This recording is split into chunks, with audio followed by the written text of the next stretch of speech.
budget that I found was the budgetary allocation to health, which is low and which certainly needs a relook. Sir आज हमने अपने total government expenditure का 2% health को allocate किया है, लगभग 1 लाख करोड़ के आसपास।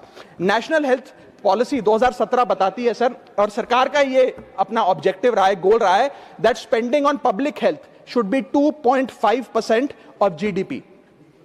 आज हम 2026 में खड़े हैं, हमारी पब्लिक हेल्थ पे स्पेंडिंग मात्र 0.5% ऑफ जीडीपी। हम अपने लक्ष्य से कोसों मील दूर हैं। जहां यूएस में 18% ऑफ जीडीपी हेल्थ केयर पे खर्च होता है, यूके में 12%, जर्मनी में 13%, स्वीडन में, नेदरलैंड में, डेनमार्क में, जापान में, स्पेन में 10% ऑफ जीडीपी खर्च होता है, क्योंकि वो देश जानते हैं कि जान है तो जहान है। लेकिन हमारे देश में मात्र 0.5% ऑफ जीडीपी हम अपने हेल्थ पे खर्च करते हैं। और इसके चलते आलम यह है कि सरकारी अस्पताल में अगर आप चले जाइए, which is called the backbone of India's health care, वहां पर आपको पुरानी जर्जर बिल्डिंग मिलेंगी, मैसिवली अंडरस्टाफ्ड हॉस्पिटल मिलेगा, ओवरवर्क डॉक्टर मिलेंगे, पॉपुलेशन के हिसाब से बेड नहीं मिलेगा, जांच के लिए मशीनें नहीं हैं, दवाइयों की कमी है, और अगर इलाज की, ऑपरेशन की डेट मिल भी जाए तो वो डेट इतनी दूर होती है, तब तक मरीज चल बसता है। Sir, the reality is that Covid made us realise, and it was a wake up call for India's public health infrastructure, and I want to ask the house today, are we prepared,